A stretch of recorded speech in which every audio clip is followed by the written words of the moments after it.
हाय hello everyone. So jewellery space में सबसे high growth company Sky Gold, इस पे आज हम डिस्कशन करेंगे। एग्जैक्ट 2 वीक पहले इस कंपनी का हमने Q2 का रिजल्ट डिस्कस किया था। टॉप लाइन की ग्रोथ काफी अच्छी आई थी, मार्जिन्स में एक्सपेंशन था, बॉटम लाइन कंपनी का ऑलमोस्ट 4-5 गुना ग्रो कर गया था वाई वाई लेवल पे। सो रिजल्ट काफी अच्छे थे, उसका एक पॉजिटिव रिस्पॉन्स भी देखा हमने मार्केट से, जो इसके स्टॉक को रिवॉर्ड किया मार्केट ने। अब हमको देखना है कि मैनेजमेंट की कैसी कमेंट्री आई है सेकंड हाफ के लिए। इनके जो क्लाइंट्स हैं, जो टॉप रिटेलर्स जो इनके क्लाइंट्स हैं, उनका कैसा रिस्पॉन्स है, उनके स्टोर्स के ऊपर कैसा फुटफॉल आ रहा है, प्लस ओवरऑल डिमांड कैसा है, एंड क्या गाइडेंस को कोई रिवाइज किया है मैनेजमेंट ने या कोई डाउनग्रेड किया है, इन सारी चीजों पे बात करेंगे। एंड ऑफ कोर्स एंड में वो अपॉर्चुनिटी किस तरीके की है स्टॉक में, उस पर भी डिस्कस करेंगे। सो कॉन कॉल की अगर हम बात करें तो मैनेजमेंट का कहना है कि जैसा ये क्वार्टर गया इनके लिए, हाईएस्ट एवर इनका रेवेन्यू का नंबर रहा है, हाईएस्ट एवर इनका प्रॉफिट का नंबर रहा है। सेल्स अगर आप देखोगे तो 94% से ग्रो किया कंपनी का। पैट का नंबर ऑलमोस्ट 5 गुना हो गया। लेकिन ऑफ कोर्स उसमें अदर इनकम भी इंक्लूडेड था, पर अदर इनकम को अगर आप एक्सक्लूड भी कर दोगे, स्टिल कंपनी का जो प्रॉफिट है वो वाई वाई लेवल पे लगभग 1.5 गुना हो गया। पिछले साल 7 करोड़ का प्रॉफिट था, इस साल 17 करोड़ का प्रॉफिट कंपनी ने Q2 के अंदर रिपोर्ट करा है। देन मैनेजमेंट का कहना है कि ज्वेलरी इंडस्ट्री का अगर आप वैल्यू देखोगे इंडियन ज्वेलरी मार्केट का, तो $90 बिलियन की ये मार्केट है पूरी। इसमें ग्रोथ आउटलुक काफी स्ट्रांग है आने वाले सालों के लिए। एक्सपेक्टेड है कि ये जो पूरी मार्केट है ज्वेलरी की, ये 12 to 15% से ग्रो करेगी आने वाले सालों में। ऑर्गेनाइज ज्वेलर्स जो हैं वो इंक्रीमेंटरी एक्सपेंशन के लिए फ्रेंचाइजी मॉडल का मतलब फ्रेंचाइजी मॉडल को फॉलो कर रहे हैं एक्सपेंशन के लिए। इससे हो क्या रहा है, Tier 3, Tier 2, Tier 4 सिटीज में जहां पे ज्यादा पोटेंशियल है, अनटैप्ड अपॉर्चुनिटी है, उनको टैप करने के लिए बेसिकली जो ज्वेलरी कंपनीज हैं, रिटेलर्स जो हैं, वो फोफो मॉडल या फोको मॉडल यानी फ्रेंचाइजी ओन फ्रेंचाइजी ऑपरेटेड या आपका फ्रेंचाइजी ओन कंपनी ऑपरेटेड, इन दोनों मॉडल को फॉलो कर रही है। और जो उनका स्टोर एक्सपेंशन है वो इस स्ट्रेटेजी की वजह से डबल हो गया है। बिकॉज ट्रेडिशनल मॉडल जो होता था आपका COCO model, company own company operated, तो उसमें आप थोड़ा सा धीरे धीरे आपका एक्सपेंशन होता था। फ्रेंचाइजी मॉडल से इन कंपनीज का एक्सपेंशन काफी ज्यादा होता जा रहा है। जैसे हम कल्याण का ही देख रहे हैं कि इतने बड़े बेस के ऊपर भी कल्याण ऑलमोस्ट 30-40% से स्टोर एक्सपेंशन कर रहा है। सैनको को अगर आप देखोगे तो वो भी 20-25% से स्टोर एक्सपेंशन कर रहा है। पीएन गाडगिल जो अभी न्यूली लिस्टेड प्लेयर है, वो भी लगभग, जैसे हमने उनके रिजल्ट में डिस्कस किया था, कि 9 दिनों में उन्होंने 9 नए स्टोर्स ओपन कर दिए। तो एक्सपेंशन बहुत सॉलिड पेस पे चल रहा है। एंड इससे क्या हो रहा है कि ग्रोथ और ज्यादा तेजी से आ रही है इस पूरी इंडस्ट्री के अंदर। और ये एक्सपेंशन जो है वो डेट को मिनिमाइज करके हो रहा है। मतलब ये नहीं है कि डेट आप ले जा रहे हो और उसके बाद एक्सपेंशन हो रहा है। डेट कम करते हुए company, because asset light model है फ्रेंचाइजी का, सो उसके थ्रू एक्सपेंशन चल रहा है पूरा। देन और जो कुछ फैक्टर्स हैं जो डिमांड को और बढ़ा रहे हैं, उसमें आपका एक स्टॉक मार्केट की वॉलेटिलिटी, देन वेडिंग सीजन काफी स्ट्रांग है, इकोनॉमी अगर हम देखें तो काफी स्टेबल है इंडिया की। सो ये कुछ अदर फैक्टर्स हैं जो गोल्ड की डिमांड को और ज्यादा बूस्ट कर रहे हैं। देन विद इन ज्वेलरी में कंपनी का कहना है जो ओकेशन ज्वेलरीज हैं, जैसे वेडिंग ज्वेलरी हो गई या फेस्टिवल्स के लिए जो ज्वेलरीज होती है, उनकी डिमांड काफी अच्छी है। कैजुअल ज्वेलरीज में कंपनी का कहना है कि जो लाइट वेट ज्वेलरीज हैं जिसमें अलग अलग डिजाइन हैं, सो वो यंगर जनरेशन को एक ज्यादा अट्रैक्ट कर रहा है, तो यहाँ से ज्यादा डिमांड है। अभी रिसेंटली इनका QIP आया था, 270 करोड़ का QIP आया था स्काई गोल्ड का, काफी सक्सेसफुल रहा। इसको कंपनी ने अप्लाई कहाँ पे किया है, जो दो इनके नए फोकस एरियाज है, एक है आपका डायमंड ज्वेलरी, स्टड ज्वेलरी का शेयर इनको भी इंक्रीज करना है, और दूसरा है 18 कैरेट गोल्ड। इन दोनों सेगमेंट में कंपनी ने अपने प्रोडक्ट ऑफरिंग्स को और बढ़ाया है। प्लस जो दो इनकी सब्सिडरीज हैं, स्टार मंगलसूत्र एंड स्पार्कलिक चैन, इन दोनों को अभी रिसेंटली एक्वायर किया है कंपनी ने। सो इनमें भी कंपनी ने इन्वेस्ट किया है, इनकी भी प्रोडक्ट ऑफरिंग्स को और इंक्रीज किया है। सो ये पूरा QIP का इन्होंने इन्वेस्टमेंट करा है। कंपनी अभी एक्टिवली एक्विजिशन की अपॉर्चुनिटीज को भी और एक्सप्लोर कर रही है, 2 एक्विजिशन ऑलरेडी कर चुकी है। सो इनका कहना है कि और फर्दर हम एक्विजिशन की अपॉर्चुनिटीज को एक्सप्लोर कर रहे हैं, जिससे हमारी जो पोजीशन है मार्केट में वो और ज्यादा स्ट्रेंथन हो, प्लस जो ग्रोथ रेट हम टारगेट कर रहे हैं उससे भी और फास्ट ग्रोथ हो कंपनी का। सो वही जो एक हंगर चाहिए मैनेजमेंट में ग्रोथ का, वो क्लियरली दिखता है हमको। वॉल्यूम की अगर हम बात करें तो इस पूरे क्वार्टर में 345 kg पर मंथ इन्होंने वॉल्यूम प्रोड्यूस किया है, गोल्ड प्रोड्यूस किया है।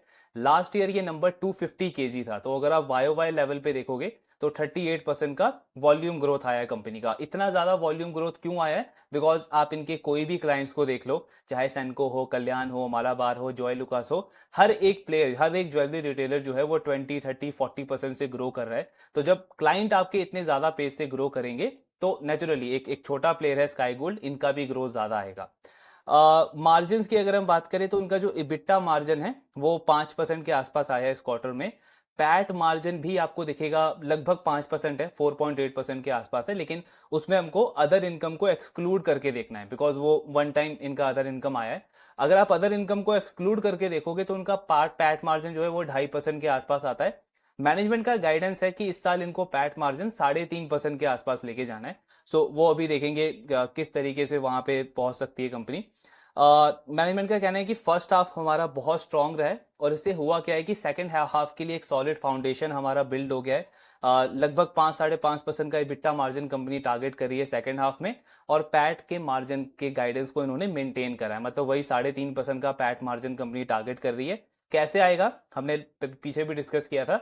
जो ये इनके जो वर्किंग कैपिटल लोन है उसको कंपनी कन्वर्ट कर रही है जीएमएल के अंदर, गोल्ड मेटल लोन के अंदर, तो आपका जो इंटरेस्ट कॉस्ट है वो कम हो जाएगा। सेम चीज सेनको भी कर रहा है, हमने आई थिंक फोर्थ क्वार्टर में सेनको के कॉन कॉल में भी डिस्कस किया था।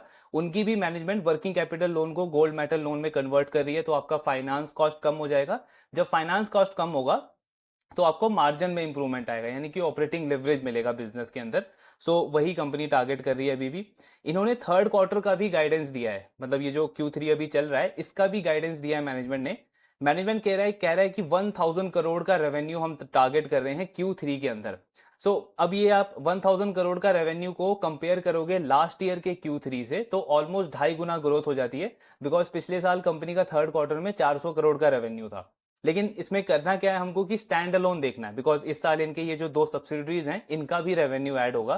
तो मैनेजमेंट कह रही है कि स्काई गोल्ड का स्टैंड अलोन रेवेन्यू जो है वो 700-750 करोड़ के आसपास रहेगा, यानी कि लगभग 90% की ग्रोथ हो गई स्टैंड अलोन नंबर्स को भी अगर हम कंपेयर करें। और जो दोनों इनकी सब्सिडरीज हैं वो 150 करोड़ के आसपास रेवेन्यू करेगी, तो कंसोलिडेटेड लेवल पे 1000 करोड़ का रेवेन्यू एक्सपेक्ट कर रहा है कंपनी Q3 के अंदर। तो बहुत जबरदस्त गाइडेंस है। अगर आप क्वार्टर ऑन क्वार्टर ही देखोगे तो लगभग 30% के आसपास की ग्रोथ हो जाती है ये, एंड वाई लेवल पे तो ऑफकोर्स आपका 2-2.5 गुना की ग्रोथ कंपनी टारगेट कर रही है थर्ड क्वार्टर के अंदर। तो गाइडेंस बहुत अच्छा दिया है। गाइडेंस क्यों दे रहे हैं, कहां से कॉन्फिडेंस आ रहा है, बिकॉज डिमांड बहुत स्ट्रांग है।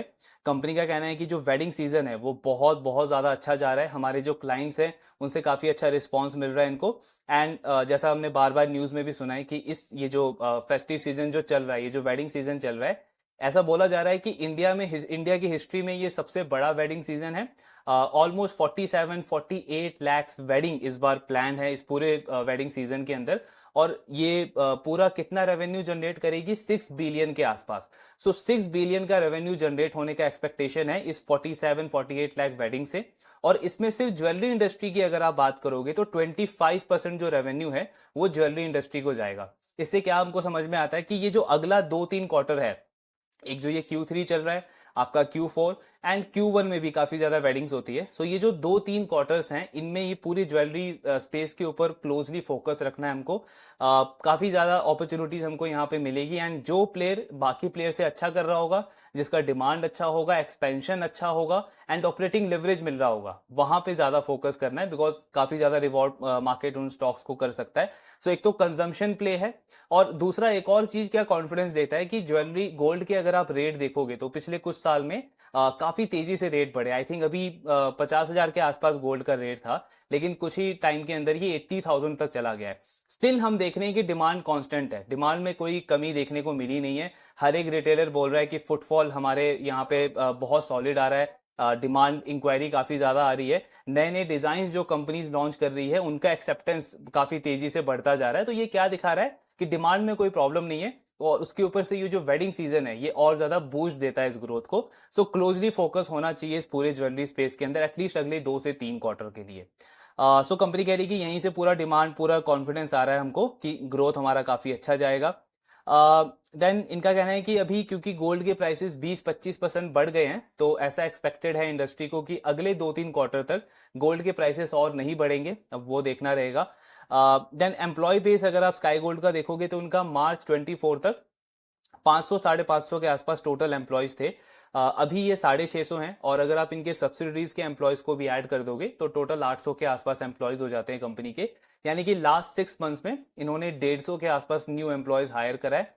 कंपनी कह रही है कि हायरिंग हमारी चलती रहेगी आगे भी जैसे जैसे हमको लगेगा, बिकॉज हमारा टर्नओवर ग्रो हो रहा है, हमारा वॉल्यूम ग्रो हो रहा है, काफी सारे ऑर्डर्स हमारे पास आ रहे हैं और उसके ऊपर से हम नए क्लाइंट्स को लगातार ऐड करते जा रहे हैं।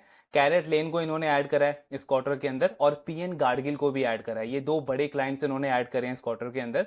सो कंपनी कह रही है कि जैसा हमको लगेगा हायरिंग हमारा कंटिन्यू चलता रहेगा। कैरेट लेन को जो इन्होंने ऐड करा है तो उसका रेवेन्यू कुछ खास आया नहीं है इस क्वार्टर में, लेकिन कंपनी कह रही है कि दिसंबर क्वार्टर में आपको उसका रेवेन्यू का थोड़ा बहुत कंट्रीब्यूशन दिखेगा। अभी करंटली ये कैरेट लेन के टोटल रेवेन्यू में सिर्फ 1 से 1.5% का जो ज्वेलरी है वो उनको सप्लाई कर रहे हैं, बिकॉज इनिशियली ये कुछ प्रोडक्ट्स के ऊपर काम कर रहे हैं। देन मैनेजमेंट कह रहा है कि आने वाले क्वार्टर्स में और ज्यादा प्रोडक्ट हमारे पास आता जाएगा और ज्यादा ऑर्डर आता जाएगा कैरेट लेन की तरफ से।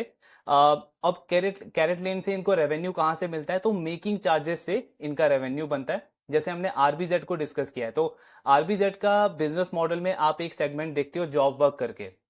जॉब वर्क के अंदर आरबीजेड क्या करता है, उनके जो क्लाइंट्स है वो उनको गोल्ड देते हैं, मतलब एक तरीके से रॉ मटेरियल देते हैं। आरबीजेड उसका बस मैन्युफैक्चरिंग करता है, डिजाइनिंग करता है एंड अपने क्लाइंट को सप्लाई कर देता है। तो उसका रेवेन्यू में वो क्या काउंट करता है, making charges. Similarly sky gold भी जो इनको कैरेट लेन से बिजनेस आता है इसमें सिर्फ मेकिंग चार्जेस काउंट करता है और इनका मार्जिन वगैरह ठीक ठाक बन जाता है इनका। देन पीएन गाडगिल का जो एक्विजिशन हुआ है, जो ऑनबोर्ड किया है इन्होंने, तो पीएन गाडगिल के लिए कंपनी कह रही है कि हमको खुद का इन्वेंट्री यूज करना होता है और 50 से 100 करोड़ यानी 50 से 100 करोड़ का सेल्स जो है वो कंपनी पीएन गाडगिल से एक्सपेक्ट कर रही है। इनका इस साल का गाइडेंस कितना है, 3300 करोड़ का। अब पीएन गाडगिल से ये कितना बिजनेस एक्सपेक्ट कर रहे हैं, हायर साइड पे 100 करोड़। तो मतलब अगर आप देखो ऑलमोस्ट 3% के आसपास का जो सेल्स का कंट्रीब्यूशन है वो पीएन गाडगिल से आ सकता है आने वाले टाइम में। सो यही पूरा गेम होता है जब आप एक ऐसे छोटे प्लेयर पे बेट करते हो, एक छोटे प्लेयर पे फोकस करते हो जो इतना हाई ग्रोथ चल रहा हो जिसका, अगर 2-3 भी बड़े क्लाइंट उनको मिल गए तो उनका मतलब ऑर्डर बुक आप देखोगे बहुत ज्यादा तेजी से ग्रो करेगा, उनका सेल्स का नंबर, प्रैट का नंबर काफी तेजी से ग्रो कर सकता है। सो वही चीज स्काई गोल्ड के साथ में भी हो रही है। एंड कंपनी कह रहा है कैरेट लेन भी आगे चल के हमारे टोटल वॉल्यूम में 50 केजी के आसपास कंट्रीब्यूट कर सकता है। कंपनी का अभी मंथली वॉल्यूम चल रहा है 350 केजी के आसपास, जिसमें से 50 केजी आगे चल के कैरेट लेन भी और ऐड कर सकता है। सो दोनों से अच्छी ग्रोथ कंपनी एक्सपेक्ट कर रहा है। जीएमएल जो है इनका वो पिछले क्वार्टर में 10% था गोल्ड मेटल लोन। अभी तक कंपनी उसको 20-22% तक ही कर पाई है, बिकॉज इनका कहना है इस क्वार्टर में बैंकों की जो कुछ पॉलिसीज थी वो थोड़ी सी अलग थी तो उसको ज्यादा हम कन्वर्ट कर नहीं पाए। हमारा टारगेट है कि दिसंबर क्वार्टर तक इसको हम 50-60% तक लेके जाएंगे एंड देन मार्च क्वार्टर तक इसको हम 80% तक लेके जाएंगे। तो जैसे जैसे इनका जीएमएल का कन्वर्जन बढ़ेगा आप देखोगे कि इंटरेस्ट कॉस्ट इनका कम होता जाएगा। देन स्काई गोल्ड का हम ग्रोथ देख रहे हैं कि पिछले 1-1.5 साल से बहुत अच्छा ग्रोथ चल रहा है बिजनेस का, 70-80-90% की ग्रोथ है। और जो इनके क्लाइंट्स हैं जिनको ये ज्वेलरी डिजाइन सप्लाई कर रहे हैं उनका भी ग्रोथ अच्छा आ रहा है, 20-30-40% का ग्रोथ आ रहा है। इसका मतलब क्या हुआ कि स्काई गोल्ड की जो प्रोडक्ट्स है उसकी एक्सेप्टेंस काफी अच्छी है मार्केट में। तो यहाँ पे एक पॉसिबिलिटी बनती है कि कंपनी B2C के अंदर भी एंटर कर सकता है, यानी कि खुद का एक रिटेल आउटलेट भी स्टार्ट कर सकता है। जैसे आरबीजेड का एक खुद का एक रिटेल स्टोर भी है अहमदाबाद के अंदर। तो कंपनी अभी इस चीज को डिनाई कर रही है। मैनेजमेंट कह रहा है कि अभी जो हमारा करेंटली फोकस है वो पूरा B2B के ऊपर है। हमने 2 सब्सिडीज को भी एक्वायर किया है, वो भी इसी पर्पज से किया है। आज हमारे पास एक रिटेल स्टोर के अंदर जितना भी इन्वेंट्री चाहिए, जितनी भी कैटेगरी के प्रोडक्ट चाहिए, वो 65% हम खुद ऑफर कर सकते हैं। पहले ये चीज सिर्फ 40% थी, पर जो इन्होंने 2 एक्विजिशन करी है, मंगलसूत्र और आपका स्पार्कलिंग चेन, इससे ये इनका प्रोडक्ट ऑफरिंग बढ़ करके 65% हो गया है। तो मैनेजमेंट कह रहा है कि कोर फोकस पूरा हमारा B2B के ऊपर है। नए क्लाइंट्स हम ऐड करते जा रहे हैं, इस क्वार्टर में और क्लाइंट्स हैं जिनको हम ऐड करने वाले हैं। तो पूरी तरीके से इसमें अच्छा स्कोप दिख रहा है हमको। तो अभी कंपनी का कोई फोकस नहीं है रिटेल वाले पार्ट के ऊपर। देन सब्सिडरी का मार्जिन इनका अभी 4.5% है, लेकिन कंपनी कह रही कि ये 5.5% तक जा सकता है, बिकॉज इन्होंने ये जो QIP से फंड रेज किया है उसमें काफी ज्यादा इन्वेस्टमेंट किया है अपने सब्सिडीज के न्यू प्रोडक्ट लॉन्चेस के ऊपर, और वो काफी हाई मार्जिन प्रोडक्ट है। तो कंपनी कह रही है कि उसका मार्जिन 5.5% तक जा सकता है। गाइडेंस इन्होंने रिवाइज किया है इस फाइनेंशियल ईयर के लिए। कंपनी कह रहा है कि 3300 करोड़ का टॉप लाइन रेवेन्यू हम टारगेट कर रहे हैं FY25 के अंदर, एंड FY27 तक हमारा प्लान है कि हम 6300 करोड़ का रेवेन्यू टारगेट कर रहे हैं, वही जो गाइडेंस इन्होंने पहले दिया था। FY24 में पिछले फाइनेंशियल ईयर में कंपनी का रेवेन्यू था 1700 करोड़, 1700 करोड़, और FY27 में कंपनी प्लान कर रही है 6300 करोड़, यानी 3 साल में 3.5 गुना ग्रोथ कंपनी प्लान कर रहा है अपने टॉप लाइन के अंदर, एंड ऑपरेटिंग लेवरेज बिजनेस को मिल रहा है, पैट मार्जिन इनका इंप्रूव होगा, तो बहुत हाई चांस है कि operating leverage PAT margin improvement के साथ में कंपनी का जो बॉटम लाइन है, जो नेट प्रॉफिट है, वो 4.5 से 5 गुना तक ग्रो कर सकता है FY27 तक। सो एक क्लियर ग्रोथ ट्रेजेक्ट्री हमको नजर आती है। इसमें से 5,000 करोड़ जो है वो स्काई गोल्ड खुद करेगा, और 1,300 करोड़ ये एक्सपेक्ट कर रहे हैं इनकी दोनों सब्सिडीज से आएंगे। सो उनमें भी काफी अच्छी ग्रोथ की एक्सपेक्टेशन है। तो अब इससे गेम क्या बनता है कि ये जो अगले 2-2.5 साल का जो ग्रोथ नजर आ रहा है, जो एक अपॉर्चुनिटी नजर आ रही है हमको, उसको समझ करके आज हमको बेट करना है। बिकॉज अगर हम वेट करेंगे कि FY27 में जाके इनका ये नंबर अचीव होने वाला है, तब हम जाके बेट करेंगे, तो स्टॉक तो ऑलरेडी उस टाइम तक कंपाउंड हो चुका होगा। बिकॉज मार्केट जो है वो किसी भी बिजनेस को उसके फ्यूचर आउटलुक के ऊपर रिवॉर्ड करता है। मार्केट क्या करेगा, इसका एग्जीक्यूशन देखेगा हर एक क्वार्टर के अंदर। जैसे आप पिछला 2 क्वार्टर ट्रैक करो, हर एक क्वार्टर में स्काई गोल्ड का एग्जीक्यूशन उस एक्सपेक्टेशन से अच्छा रहा, तो मार्केट ने क्या किया, इसके स्टॉक को और ज्यादा रिवॉर्ड करा। जैसे जैसे इसका एग्जीक्यूशन चलता जाएगा, आप देखोगे कि वो जो FY27 का टारगेट है, उससे पहले मार्केट ऑलरेडी इसको ये सारा डिस्काउंट कर चुका होगा। तो इसीलिए फास्ट डिसीजन मेकिंग बहुत ज्यादा क्रिटिकल होता है मार्केट के अंदर, इन्वेस्टिंग के अंदर। जितना ज्यादा जल्दी हम स्कोप को समझेंगे और एक्ट करेंगे, उतना ज्यादा चांस है कि एक बेटर डिसेंट रिटर्न हम बना सकते हैं किसी भी स्टॉक के अंदर। सो अभी तक कंपनी पूरे पूरे ट्रैक पे चल रही है इस चीज के ऊपर। देन यूटिलाइजेशन अगर हम देखें तो इनका 30-33% के आसपास का यूटिलाइजेशन है दोनों सब्सिडीज में। मैनेजमेंट बोल रहा है कि इस यूटिलाइजेशन को हम 70-80% तक लेके जाना चाहते हैं। स्काई गोल्ड का खुद का जो कैपेसिटी का यूटिलाइजेशन है वो 46% चल रहा है अभी करेंटली। देन एक्सपोर्ट अगर आप देखोगे स्काई गोल्ड का, तो अभी इस क्वार्टर में 9.5 से 10% जो इनकी सेल्स आई है वो एक्सपोर्ट से आई है। हमने फोर्थ क्वार्टर में जब पहली बार इस कंपनी को डिस्कस किया था, तब इनका एक्सपोर्ट का जो कंट्रीब्यूशन था वो 6-7% था, एंड मैनेजमेंट ने गाइडेंस दिया था कि इसको हमको बढ़ाना है। सो 2 क्वार्टर में इन्होंने 9-10% कर दिया है। अब यहां से ये कह रहे हैं कि 15 से 20% तक हमारा टारगेट है कि एक्सपोर्ट का कंट्रीब्यूशन हम लेके जाएंगे आने वाले टाइम में। इस साल 12-13% पे एंड करेंगे, देन नेक्स्ट ईयर इसको लगभग 15% के आसपास लेकर के जाएंगे। इसके लिए इन्होंने एक वाइस प्रेसिडेंट को हायर किया है, वाइस प्रेसिडेंट सेल्स के हैं ये, इनको 20 ईयर्स का एक्सपीरियंस है इंडस्ट्री का, एंड कंपनी कह रही है कि ये हमको हेल्प करेंगे हमारा एक्सपोर्ट वाला जो बिजनेस है उसको ग्रो करने में।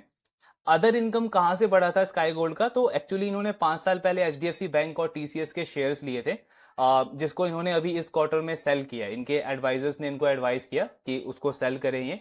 सो अभी तक वो बैंक के पास पड़ा था इनका एज अ कोलेटरल, जिसके अगेंस्ट में इन्होंने लोन लिया था। अब उस कोलेटरल को इन्होंने FD से रिप्लेस करा है, और वो शेयर जो इन्होंने सेल किया था उसका अदर इनकम आया था इनको इस क्वार्टर के अंदर। कुछ शेयर्स अभी भी बचे हैं, सो मैनेजमेंट कह रहा है कि थर्ड क्वार्टर में थोड़ा बहुत और कंट्रीब्यूशन आ सकता है, लेकिन ऑफकोर्स ये वन टाइम रहेगा, इसके आगे अदर इनकम नहीं आएगा कंपनी का। वॉल्यूम ग्रोथ कैसा चलेगा कंपनी का, तो अभी तो इनका पर मंथ ये 350 kg के आसपास प्रोड्यूस कर रहे हैं। टारगेट है इनका कि ईयर एंड तक ये 375-400 kg तक पहुंचेंगे। देन नेक्स्ट ईयर FY26 तक 500 से 600 kg के रेंज में रहेगी, और FY27 तक जैसे इनका टारगेट है 750 kg पर मंथ रहेगा स्काई गोल्ड का। देन कंपनी का कहना है कि तनिष्क को ऑनबोर्ड करने का इनका काफी टाइम से प्लान था। हमने 2-3 बार डिस्कस भी किया है कि इन्होंने बहुत बार अप्रोच किया, लेकिन पहले क्योंकि इनकी जो मैन्युफैक्चरिंग फैसिलिटी थी वो काफी छोटी थी साइज में, तो तनिष्क ने मना कर दिया था। इन्होंने एक्सपेंशन किया, 80,000 स्क्वायर फीट के आसपास का अभी कंपनी के पास में करंट कैपेसिटी मैन्युफैक्चरिंग फैसिलिटी है।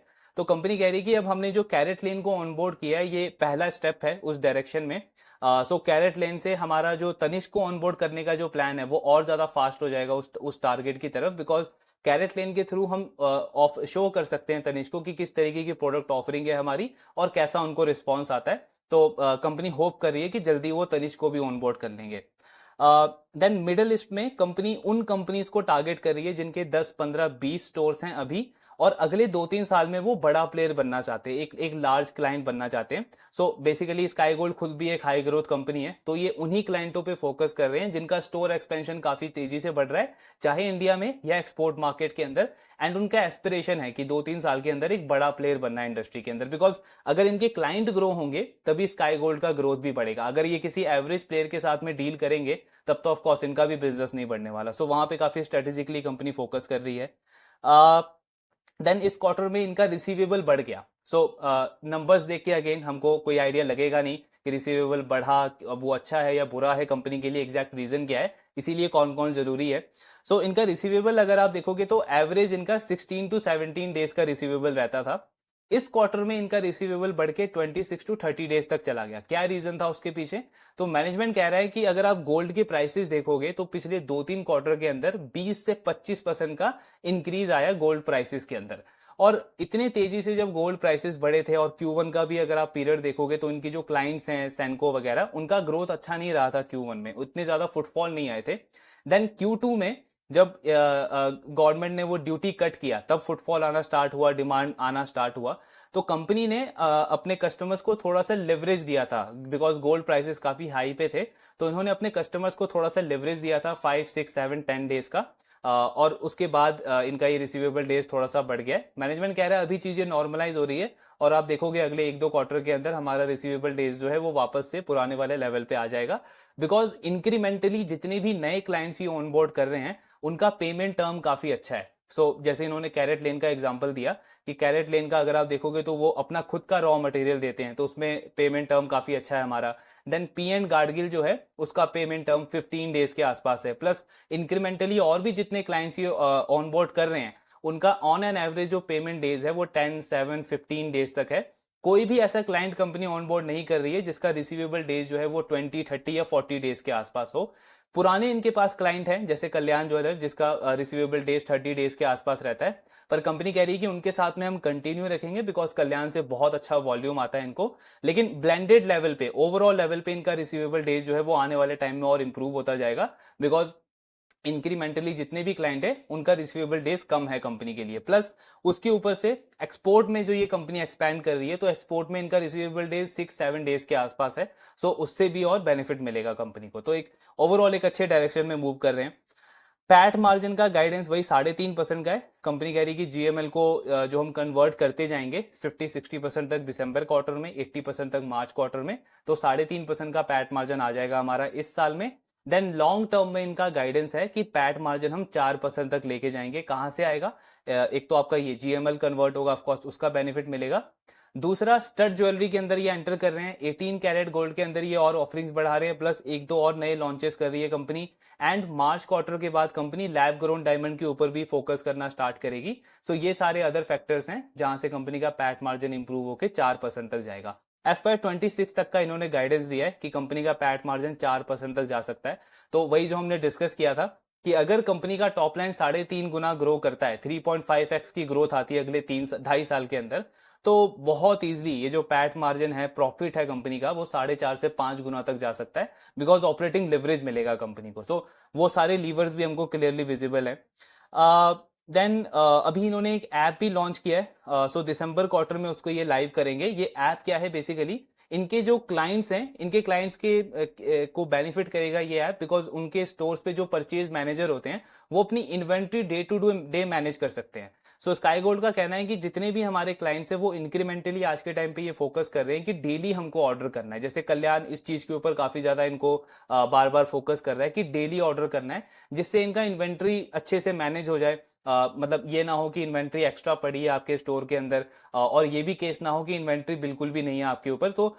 उसको टेक्नोलॉजी के थ्रू मैनेज करने का टारगेट है। ये ऐप कंपनी कह रही है कि दिसंबर में लॉन्च हो जाएगा, उसके बाद इसका भी बेनिफिट मिलेगा हमको।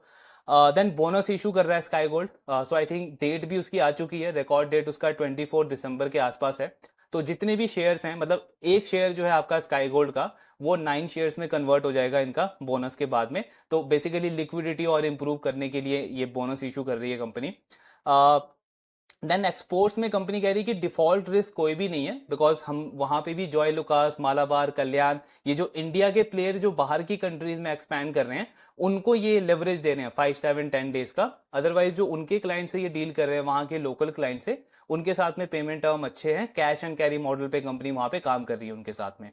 देन लास्टली ये जो अनऑर्गेनाइज टू ऑर्गेनाइज वाला शिफ्ट चल रहा है, उस पर कंपनी कह रही है कि बहुत अच्छा ट्रेंड चल रहा है। ये रिटेलर्स के लिए तो ये काम कर ही रहा है, प्लस अगर आप मैन्युफैक्चरर देखोगे उनके लिए भी काफी ज्यादा काम कर रहा है। बिकॉज जब हम मार्केट शेयर की बात करते हैं तो 40% मार्केट शेयर अभी रिटेल ज्वेलर्स के पास में है ऑर्गेनाइज, और 60% अनऑर्गेनाइज के पास में है। ये मार्केट शेयर काफी तेजी से चेंज होता जा रहा है।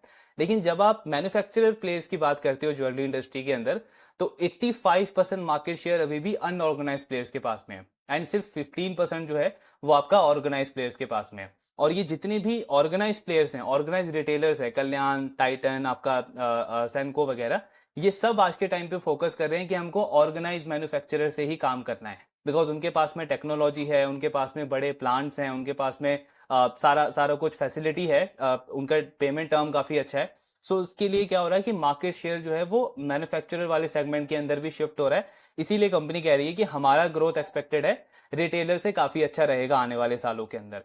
लास्टली डिविडेंड पे बात करें तो कंपनी कह रही है कि अभी 1-2 साल तक डिविडेंड का कोई प्लान है नहीं, होना भी नहीं चाहिए एक्चुअली।